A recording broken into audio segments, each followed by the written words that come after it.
কাউকে বাধ্য করো না কথা বলার জন্য। তুমি চুপ করে থেকো আর বুঝিয়ে দাও তাদের ছাড়াও তুমি থাকতে পারো। কিছু কথা কাউকে বলা যায় না, শুধু বুকের মধ্যেই বয়ে বেড়াতে হয়। আমি কষ্টে আছি কথাটা বলতে না পারার কষ্ট মানুষ সব থেকে বেশি পায়। পৃথিবীতে যত ধরনের কষ্ট আছে তার মধ্যে সব থেকে বেশি কষ্ট হচ্ছে বলতে না পারার কষ্ট।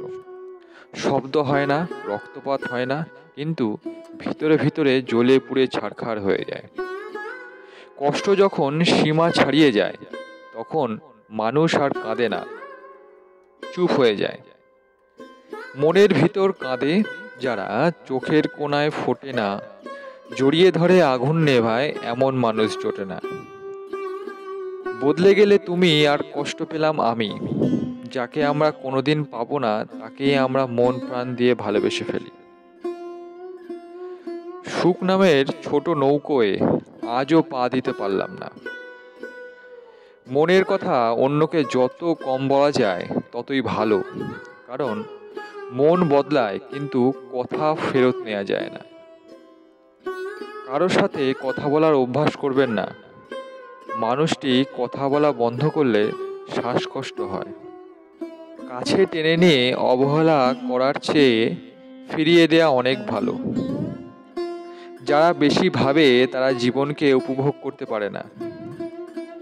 মানসিক শান্তি থেকে দামি পৃথিবীতে দ্বিতীয় আর কিছুই নেই। ঝগড়া নয়, কখনো কখনো চুপ থেকেও নিজের গুরুত্ব বুঝিয়ে দেওয়া যায়। জীবন কখনো কারোর জন্য থেমে থাকে না। কারোর জন্য জীবনকে থামিয়ে রাখাই হচ্ছে বোকামি। কাউকে প্রয়োজনের থেকে বেশি মূল্য দিলে একসময় তার কাছে মূল্যহীন হয়ে পড়তে হয়। কারো সাথে কথা বলার অভ্যাস করা উচিত নয়। কোনো কারণে কথা বলা বন্ধ হয়ে গেলে দুনিয়ার সব কিছুতেই অশান্তি লাগে। সেই মানুষটিকে ছাড়া নিজেকে বড্ড অসহায় লাগে।